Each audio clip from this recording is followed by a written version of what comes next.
तो हेलो नमस्ते दोस्तों, स्वागत है आप सभी का मेरे यूट्यूब चैनल पे। मैं हूं डॉक्टर सचिन शर्मा और जैसे कि आप जानते हैं कि मेरे चैनल पे आप लोगों को मिलते रहते हैं बहुत ही ज़्यादा इम्पोर्टेंट वीडियो लेक्चर।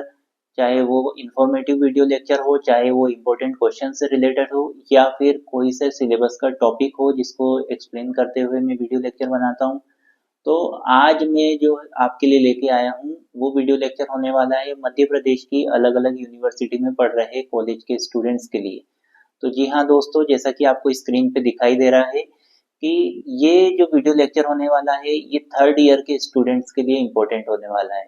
तो थर्ड ईयर के स्टूडेंट्स मैं इसलिए बोल रहा हूँ क्योंकि ये वीडियो लेक्चर जो है सभी संकाय के जो स्टूडेंट है, चाहे वो बीए के हो, बीएससी के हो, बीकॉम के हो, बीएचएससी के हो, बीसीए के हो, किसी भी संकाय के स्टूडेंट हो, किसी भी स्ट्रीम के स्टूडेंट हो, उन सभी के लिए ये उपयोगी होने वाला है।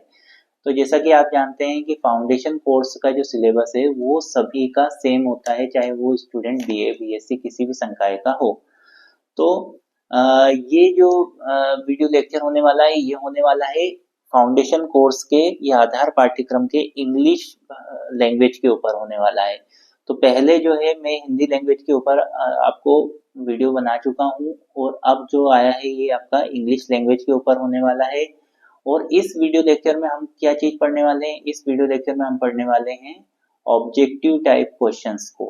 तो जैसा कि आप अलग अलग जगह पे अलग अलग प्लेटफॉर्म पे चाहते हैं कि ऑब्जेक्टिव टाइप क्वेश्चंस आप पढ़ना चाहते हैं, एमसीक्यू क्वेश्चन पढ़ना चाहते हैं, क्योंकि आपकी जो एग्जाम है वो काय के ऊपर होने वाली है, ओएमआर शीट के ऊपर होने वाली है। तो वैसे तो डिटेल में पढ़ना चाहिए जिससे कि हमको सभी क्वेश्चंस याद हो जाते हैं, पर अगर समय का अभाव हो तो हमको ऑब्जेक्टिव टाइप क्वेश्चन से भी हम पढ़ाई कर सकते हैं। तो मैं आपके पूरे सिलेबस के ऊपर जो है आधारित जो है मध्य प्रदेश उच्च शिक्षा विभाग के द्वारा जो सिलेबस डिजाइन किया गया है, और वो सिलेबस जो है पूरे जितनी भी यूनिवर्सिटी है मध्य प्रदेश में उन सभी पे लागू है। तो उसको लेकर के मैंने जो है आपके लिए वीडियो लेक्चर लेके आया हूँ। तो जैसा कि आपको स्क्रीन पे दिखाई दे रहा है कि आज हम इंग्लिश लैंग्वेज के ऊपर पढ़ने वाले हैं। तो इंग्लिश लैंग्वेज में आपकी टोटल कितनी यूनिट है? 3 यूनिट है। तो इन 3 यूनिट में आपको जो पहली यूनिट रहेगी वो पोयम या शॉर्ट स्टोरी के ऊपर डिपेंड है। दूसरी जो आपकी यूनिट है वो काय के ऊपर है? ऐसे राइटिंग, टॉपिकल ऐसे के ऊपर है। तीसरी जो यूनिट है वो आपकी है कम्युनिकेटिव स्किल्स और एसेंशियल कन्वर्सेशंस के ऊपर। तो ये जो पेपर है आपका इंग्लिश लैंग्वेज का, तो ये हिंदी लैंग्वेज के साथ में ही होगा। तो इसमें आपको क्या करना रहेगा? हिंदी लैंग्वेज के साथ ही आपका इंग्लिश लैंग्वेज का पेपर रहेगा। हिंदी भाषा का जो आपका पेपर है वो भी 50 नंबर का होगा, और इंग्लिश भाषा का जो पेपर है, इंग्लिश लैंग्वेज का जो पेपर है, जैसा कि आप स्क्रीन पे देख पा रहे हैं कि ये भी 50 नंबर का होगा। और इसके जो मिनिमम पासिंग नंबर है वो है 17। हिंदी के भी 17 नंबर मिनिमम पासिंग है, और इंग्लिश के भी मिनिमम 17 मार्क्स जो है पासिंग है।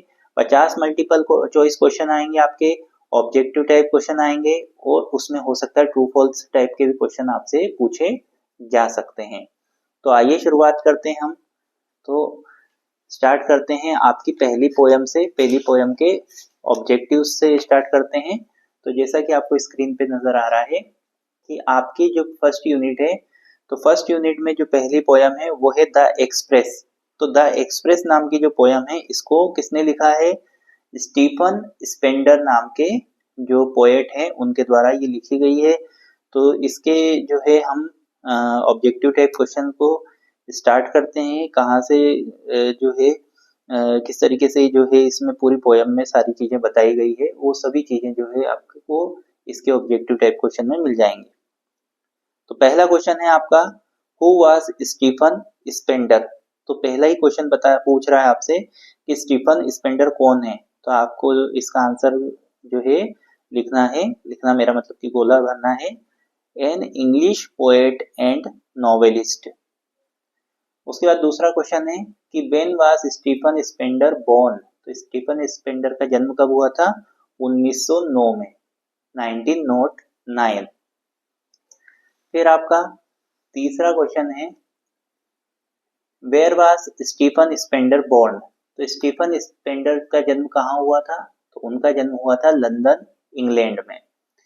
फिर आपका क्वेश्चन है, which literary movement was Stephen Spender associated with.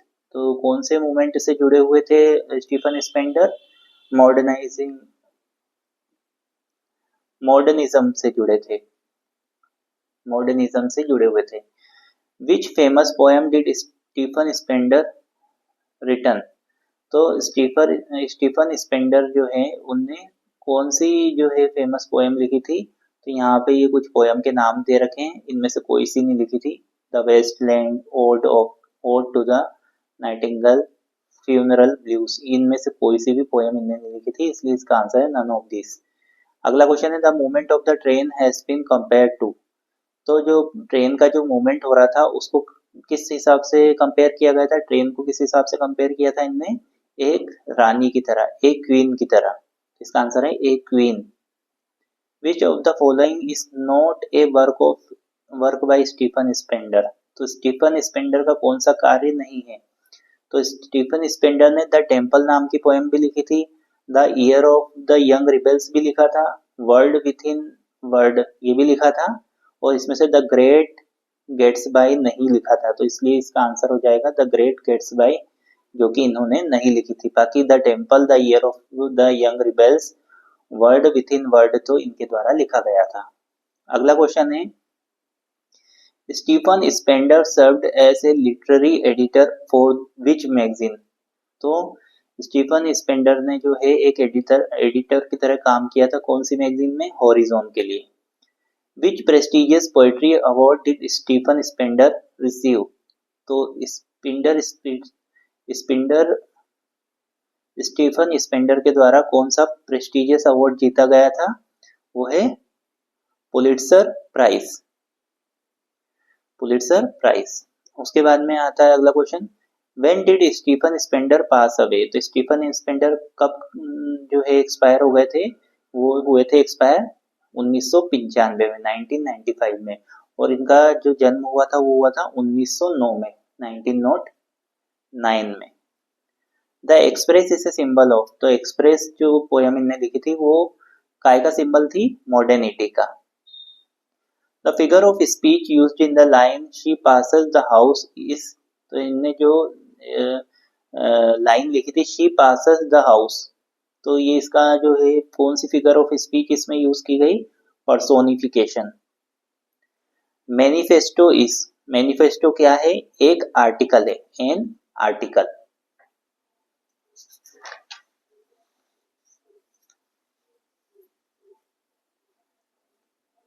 14th question है the figure of speech used in the line but gliding like a queen is, तो ये जो but gliding like a queen, इसमें कौन सी फिगर ऑफ स्पीच यूज की गई है? इसमें फिगर ऑफ स्पीच यूज की गई है simile. The song of the express has been compared as, तो जो सॉन्ग जो था the express has been compared, मतलब उसको किस तरीके से कंपेयर किया था सॉन्ग को? जैजी मैडनेस की तरह, कि एक तरीके से जैजी मैडनेस की तरह वो लगा था। Stephen Spender work is highly recommended, Stephen Spender work is highly regarded for, तो इनका जो वर्क है स्टीफन स्पेंडर का वो किस चीज के लिए माना जाता था? विविड इमेजरी के लिए, इमोशनल डेप्थ के लिए, इंटेलेक्चुअल रिगर के लिए, इन सभी चीजों के लिए जो है इनका वर्क माना जाता था कि ये बहुत ही अच्छी इमेजरी क्रिएट करते हैं, बहुत अच्छा इमोशन क्रिएट करते हैं और बहुत ही इंटेलेक्चुअल बात करते हैं।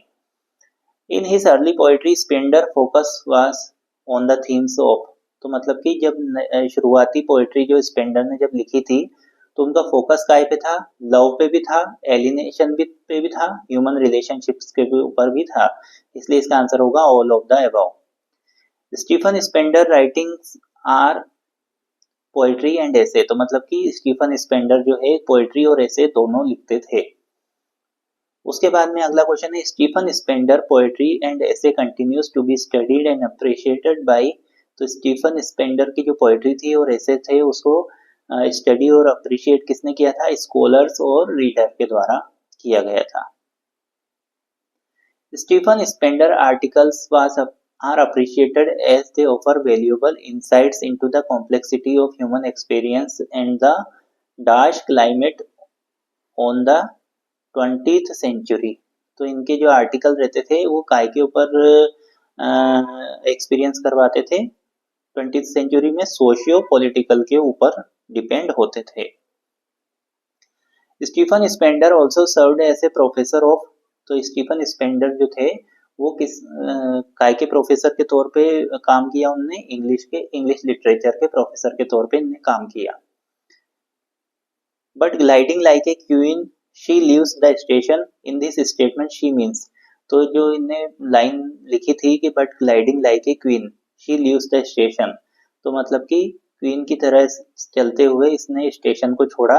तो ये बात किसके लिए कही थी, इनने ट्रेन के लिए कही थी। तो मतलब ये ट्रेन को एक प्रकार से क्वीन की तरह, मतलब रानी की तरह जो है दर्शा रहे थे। The train travels across various places including, तो मतलब कि ट्रेन कहाँ कहाँ से निकली थी, Edinburgh, Rome, the highest point of the world, इन तीनों जगह से निकली थी। अगला क्वेश्चन है the final line of the express and the train went on conveys a sense, तो मतलब कि जो फाइनल लाइन थी द एक्सप्रेस पोयम की जो थी and the train went on, तो ये क्या बताती है अपने को, क्या सेंस बता रही है, ये बता रही है हमें क्या चीज का सेंस बता रही है, इटर्नल मोशन एंड कंटिन्यूटी, तो मतलब कि मोशन और कंटिन्यूटी के बारे में बता रही है। फिर 25th क्वेश्चन है अपना the phrase the white sleepers of the town in the express refers to, तो जो फ्रेज है the white sleepers of the town, ये किसे रिफर कर रहा है, किसे बता रहा है, train track in an urban area, urban area में जो है जो ट्रेन की जो ट्रैक्स है उनके बारे में बता रहा है। The white sleeper on the town, which of the following best describe the mood of the express, तो मतलब कि जो पोयम का जो मूड है, द एक्सप्रेस पोयम का जो मूड है वो काय के द्वारा डिस्क्राइब किया जा सकता है, मेलैंकोली एंड कंटेम्पलेशन के द्वारा।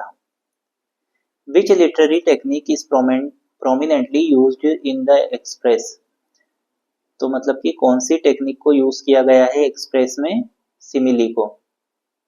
The poem the express uses the image of a train to symbolise, तो मतलब कि जो पोयम थी द एक्सप्रेस वो यूज की गई है द इमेज ऑफ ट्रेन, क्या इमेज बताने के लिए ट्रेन की, loss of human connection and isolation, कि किस तरीके से ह्यूमन का एक दूसरे से कनेक्शन दूर होता जा रहा है और एक दूसरे से अलग होते जा रहे हैं।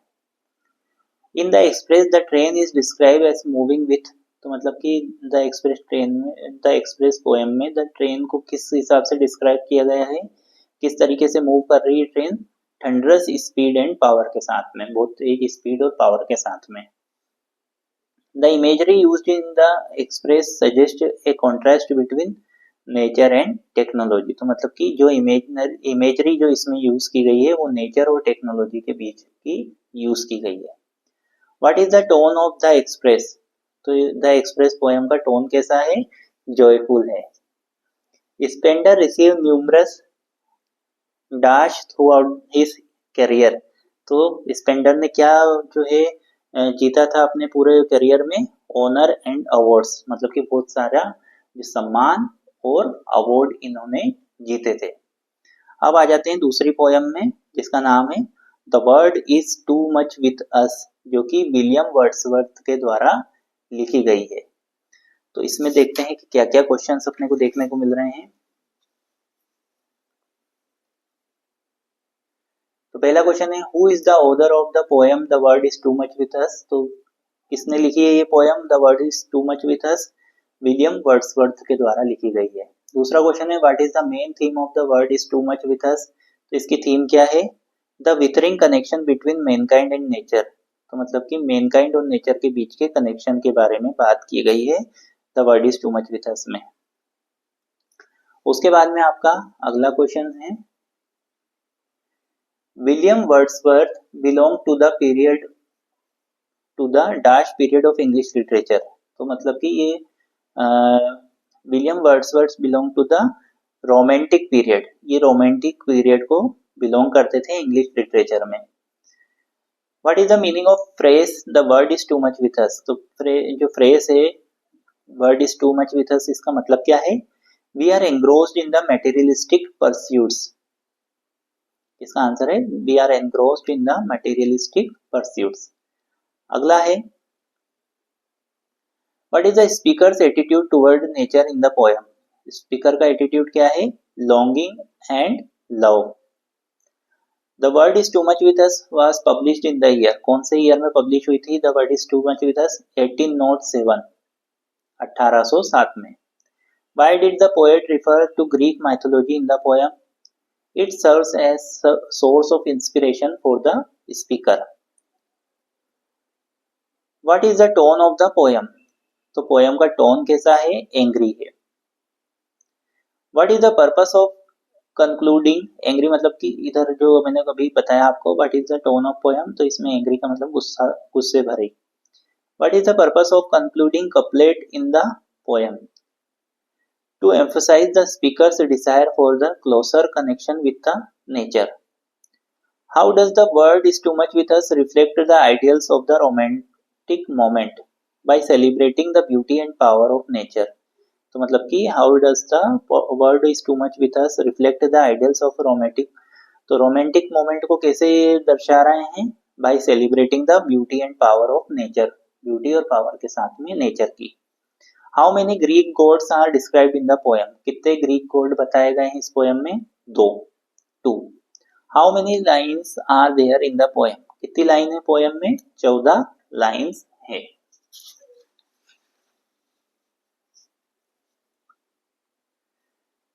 What type of poem is the word is too much with us? किस तरीके की पोयम है ये? The sonnet. The two gods mentioned in the poem are Proteus and Triton. जो दो भगवान इसमें बताए हैं पोयम में वो है प्रोटियस और Triton. Who wishes to remain as pagan in the poem? वो है Wordsworth. In the word is too much with us, the speaker expresses regret for what? तो मतलब कि इस पोयम में जो स्पीकर हैं वो काय के लिए रिग्रेट कर रहे हैं? Losing touch with nature and spirituality, मतलब कि वो इसलिए जो रिग्रेट कर रहे हैं कि वो टच उनका जो कहीं ना कहीं नेचर के साथ था और आध्यात्म के साथ था, स्पिरिचुअलिटी के साथ था, वो खत्म हो गया। According to the poem the word is too much with us, the speaker longs to be more like animal in their natural state. तो स्पीकर ने क्या बोला है कि animals in their natural state.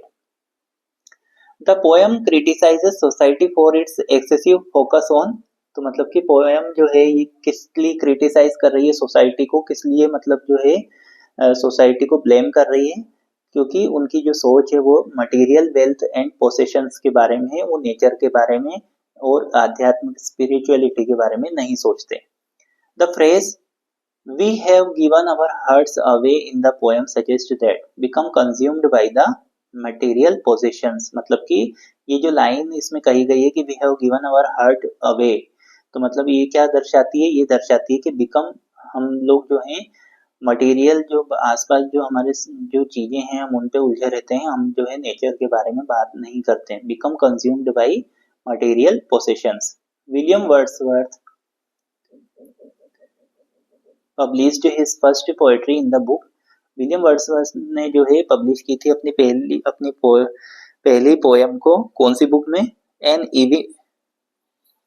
Evening walk and descriptive sketches. William Wordsworth continued to write poetry that celebrate nature's beauty and its transformative effect on the human mind and soul। तो मतलब कि इनने अपनी पोएट्री जो लिखी थी जो nature और ब्यूटी के बारे में बताती है वो है माइंड और सोल।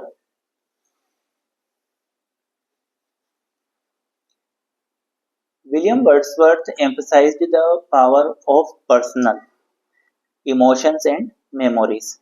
अगला क्वेश्चन है, William Wordsworth remains one of the most celebrated and revered figures in the history of English literature. William Wordsworth mentioned the expansive sea and its close association with the moon। तो William Wordsworth ने जो है mention किया था the expensive sea and its close association with moon. In the last stanza Wordsworth envisions imaginary encounters with legendary figures from Greek mythology। तो इन्हें जो last जो स्टेंजा था उसमें जो इमेजरी एनकाउंटर किया था विथ लेजेंडरी फिगर्स के द्वारा, तो वो कौन सी माइथोलॉजी पे बेस्ड था? वो ग्रीक माइथोलॉजी पे बेस्ड था। William Wordsworth father was, William Wordsworth के जो पिताजी थे वो attorney to the Earl of Lansdale थे। When Wordsworth was 8 years old, he was sent to Hawkshead Grammar School in Lancashire।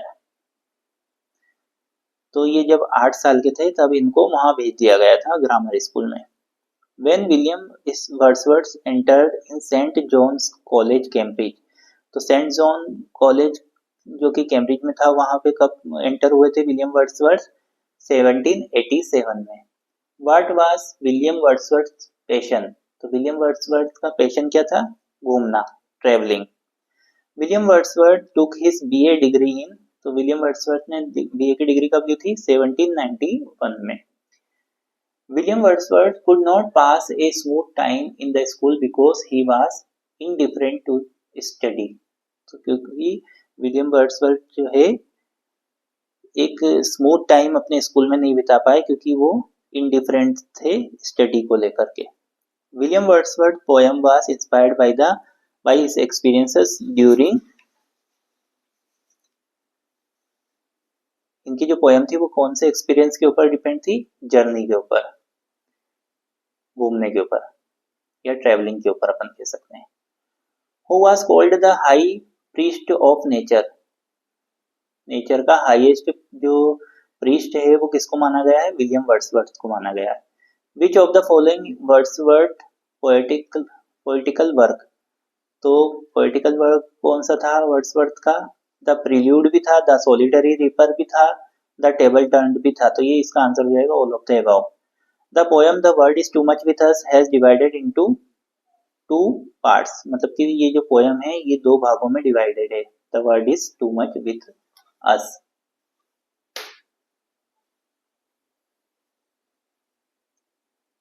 उसके बाद में अगला क्वेश्चन है, the first part of the poem the word is too much with us is called Octave.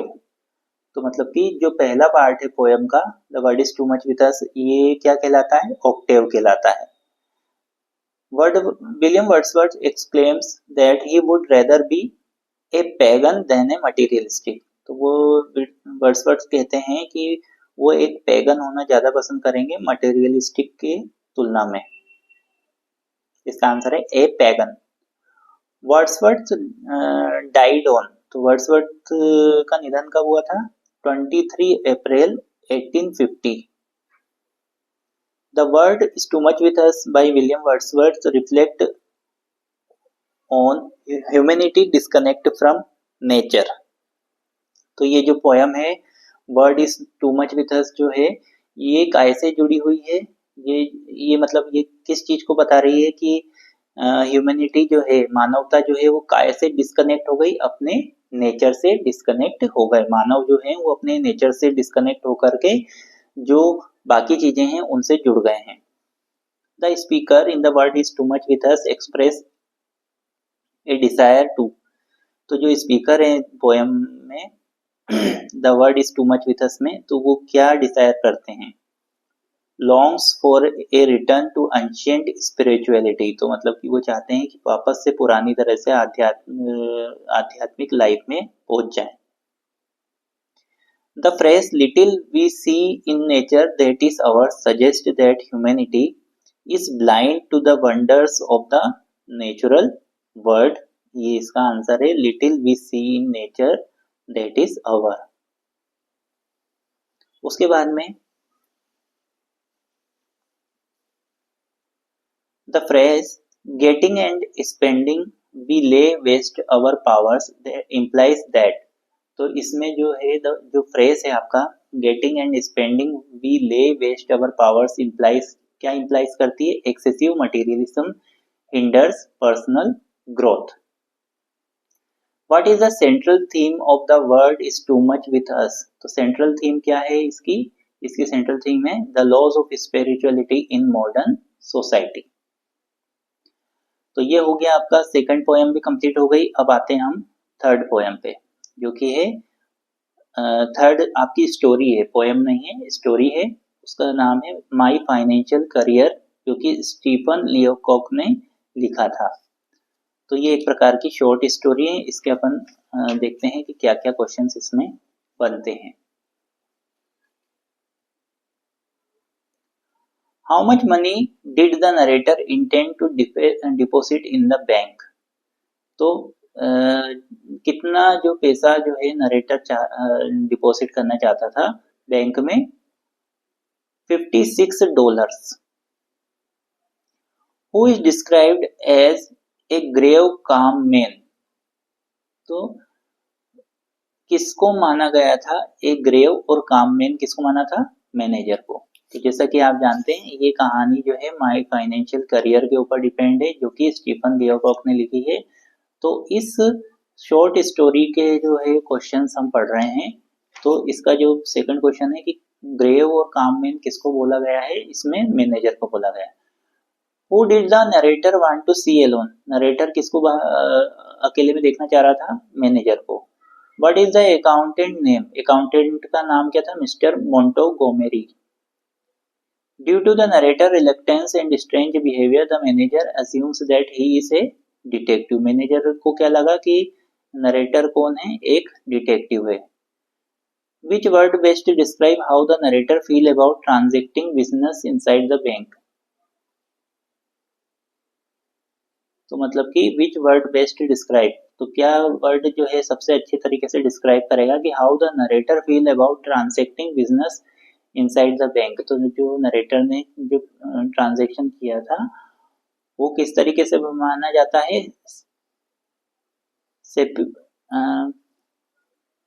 सेपुल्कर, ये इसको माना जाता है। No note from Pinkerton's, the narrator says implying that he came from a rival agency. What does rival mean? Competitor of a person or thing. तो ये जो line कही थी, ये जो no note from Pinkerton's the narrator implying, तो नरेटर जो है वो इम्प्लाई कर रहा था कि that he came from a rival agency. तो राइवल एजेंसी का में राइवल का मतलब ये होता है कि कॉम्पिटिटर ऑफ पर्सन और thing. What impression do the people at the bank have of the narrator? तो बैंक के जो लोग थे वो नरेटर को क्या समझ रहे थे? He is an invalid millionaire. Why do the people at the bank laugh at the narrator? लोग क्यों हंस रहे थे नरेटर की तरफ? क्योंकि he withdraws the entire deposit amount, क्योंकि उसने पूरा का पूरा पैसा निकाल लिया था। After his ordeal at the bank, where does the narrator decide to keep his money? तो मतलब कि पैसे निकालने के बाद में नरेटर ने क्या सोचा कि मैं अब पैसा कहाँ रखूंगा? उसने सोचा वो पैसा रखेगा कहाँ पे? In his pant pocket and his sock, मतलब कि वो अपनी पैंट के पॉकेट में और अपने मोजे में उन पैसों को रखेगा। What is the main fear of the protagonist in my financial career? तो इसमें जो है माई फाइनेंशियल करियर में जो क्या सबसे बड़ा डर था प्रोटोगनिस्ट का, वो था फियर ऑफ बैंक्स, बैंक का डर। What genre does my financial career belong? तो ये माई फाइनेंशियल करियर कौन से जोनर का जो है स्टोरी थी? वो कॉमेडी के ऊपर आधारित थी। जी, तो हम लोग डिस्कस कर रहे थे कि अगला क्वेश्चन है अपना 13th question, what is the overall tone of the story? तो जो स्टोरी है इसका पूरा जो टोन है वो काय के ऊपर डिपेंड है? वो है आपका ह्यूमरस एंड लाइट हार्टेड। उसके बाद में आगे बढ़ते हैं।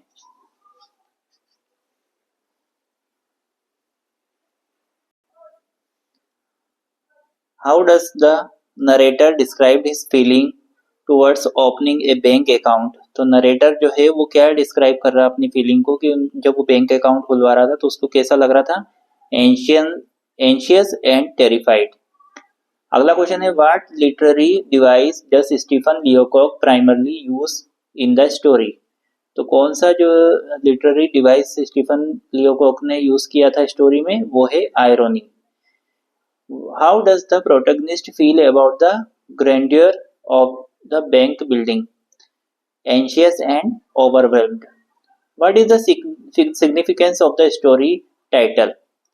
Significance क्या है? It highlights the protagonist's fear of bank. What does the story satirize? Financial institution and anxieties. How does the protagonist describe the bank clerks? Bank के क्लर्कों को प्रोटोगनिस्ट ने कैसे डिस्क्राइब करा था? Intimidating and formidable.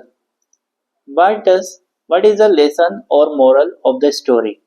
तो moral क्या था इस स्टोरी का पूरे का? Fear and anxiety can lead to humorous situation. मतलब मजाकिया सिचुएशन पे ले आता है इंसान को डर और anxiety.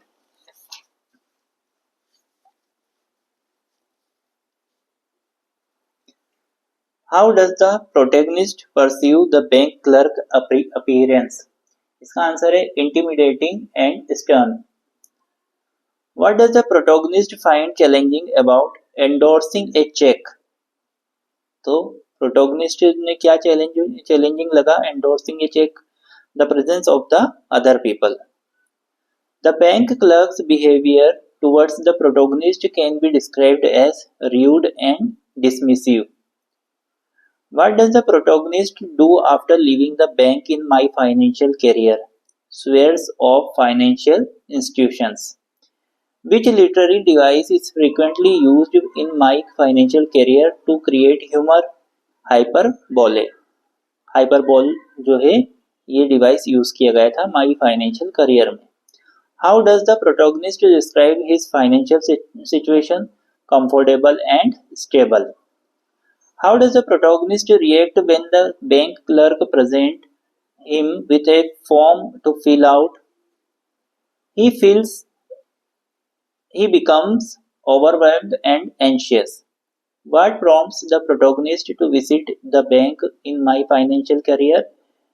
A monthly salary increase of $50.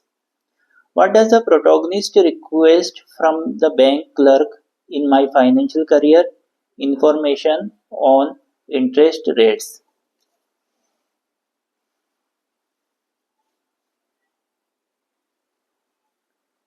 What is the native country of Stephen Leacock? Canada. Stephen Leacock literary repertoire spanned various genres including stories novels ऐसे, मतलब कि इनने स्टीफन लियोकॉक ने जो है स्टोरी नॉवल और ऐसे सभी लिखे थे. Renowned for his distinctive writing style, Leacock works captivated readers in Canada and worldwide. मतलब कि इनकी जो स्टाइल थी लिखने की वो सभी दूर कनाडा के साथ साथ पूरे वर्ल्ड में भी फेमस हुई. Stephen Leacock's ability to find humor in ordinary situations and skillfully eliminate the peculiarities of human nature cemented his status as a figure in Canadian literature. इसका आंसर है timeless and influential. In My Financial Career, who was the clerk? Montgomery. My Financial Career में clerk कौन था? Montgomery. In My Financial Career, in his state of nervousness, the narrator mistakenly enters in an iron safe. The Financial Career is a humorous story. Financial Career जो है humorous story है, सही बात, true. The narrator's salary has been raised to $50 a month, true. The narrator was rattled when he entered the bank, true.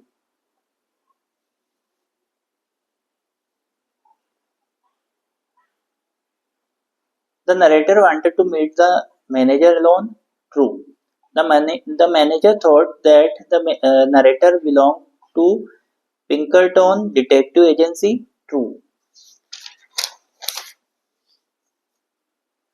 The narrator is a rich man, false. तो ये जो था आपका जो तीसरी जो चीज थी फर्स्ट यूनिट में. आपके देखिए फर्स्ट यूनिट में क्या क्या है आपके टोटल जो है 4 चीजें आपको पढ़ने को मैंने आपको यहाँ बताई थी कि क्या क्या पढ़ना है आपको। इसमें पढ़ना है यूनिट तो 3 है। फर्स्ट यूनिट में आपको जो है 2 पोयम है, एक माय फाइनेंशियल करियर जो है शॉर्ट स्टोरी टाइप की है, और द रनिंग फॉर गवर्नर और बचा है, तो इसको और कंप्लीट करेंगे। फिर ये जो यूनिट सेकंड और थर्ड है ये मैं आपको सेकंड पार्ट में बताने वाला हूँ, क्योंकि वीडियो काफी लंबा हो जाएगा फिर, और फिर आपको थोड़ा सा बोरिंग भी फील होएगा। तो सेकंड और पार्ट में मैं आपको जो यूनिट सेकंड और थर्ड है उसको बताऊंगा।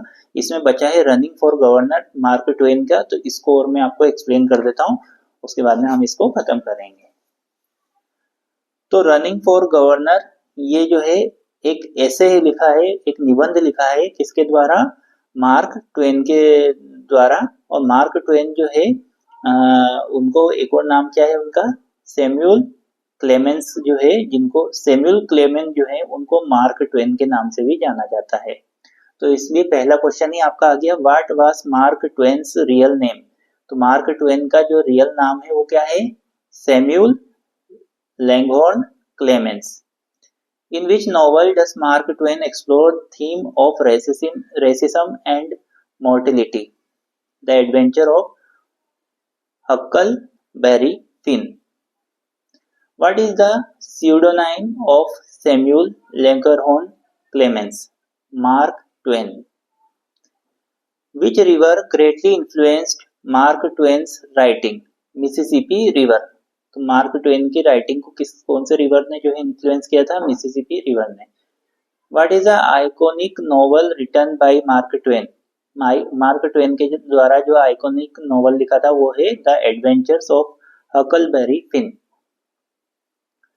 For which state the narrator was nominated to run for governor? New York. The writer was nominated to run against Smith and Blank. When the author got disturbed, to whom did he write? His grandmother. How many witnesses were there to Mark Twain's perjury as per the newspaper? 34. Mark Twain was falsely charged of perjury. Mark Twain finally withdrew from the candidacy.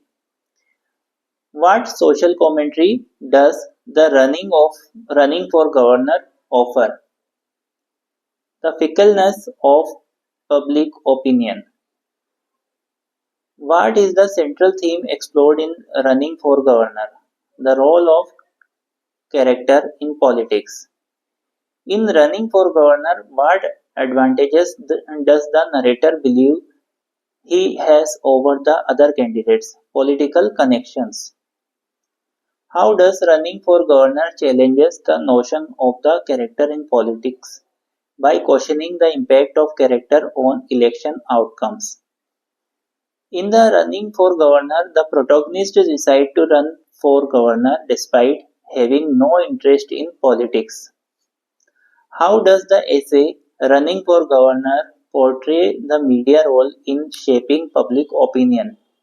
Easily manipulated and sensationalistic.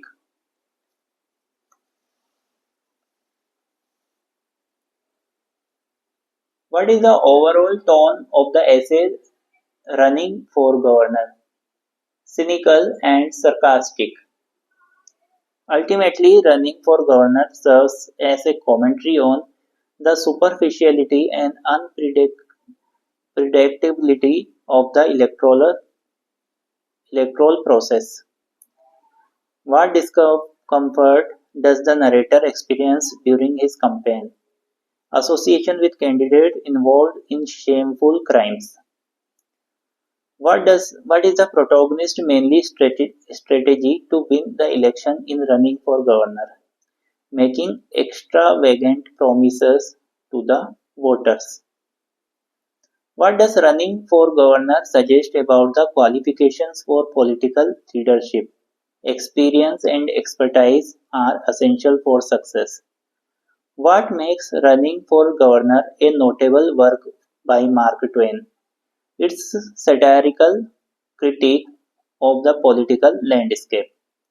What is the outcome of the election in running for governor? इसमें से कोई नहीं. The election is postponed due to irregularities. The protagonist wins by the landslide. The protagonist loses by the narrow margin. इनमें से कोई भी नहीं. What is the protagonist initial perception of politics and politicians? They are corrupt and manipulative.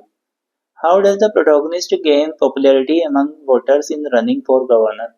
By captivating the audience with his confident demeanor. What is the protagonist's reaction to losing the election in running for governor? He realizes the absurdity of his campaign and laughs it off. The story Running for Governor satirizes the tendency of voters to be swayed by charisma. Who are the main supporters of the protagonist campaign? Wealthy donors. तो ये तो हुई आपकी, जैसा कि आप देख रहे हैं, इसमें आप जैसा कि देख पा रहे हैं कि आपके 3 यूनिट है. इसमें से मैंने आपकी ये वाले पार्ट करवा दिए हैं और साथ में जो आपके बचे ये हैं, तो इनको मैं एक और पार्ट डालूंगा जिसमें ये दोनों यूनिट को एक साथ ही डालूंगा, तो इनके ऑब्जेक्टिव्स आपको उसमें मिल जाएंगे. अब रही बात फर्स्ट यूनिट की, तो फर्स्ट यूनिट में जैसा कि आप लोगों ने ये जो लिखा रहता है, express the word is too much with us, my financial career, running for governor, तो जब आप इनको एक बार पढ़ेंगे, देखिए ये तो मान लीजिए पोयम थी, थोड़ा थोड़ा आपको समझ में गया, पर माय फाइनेंशियल करियर और रनिंग फॉर गवर्नर, इसकी आपको ये ऐसे और शॉर्ट स्टोरी है, तो ये आपको कब याद होगा? जब आप इसको पढ़ेंगे. तो आप एक बार इसकी थियरी को जो है गूगल करके देख सकते हैं.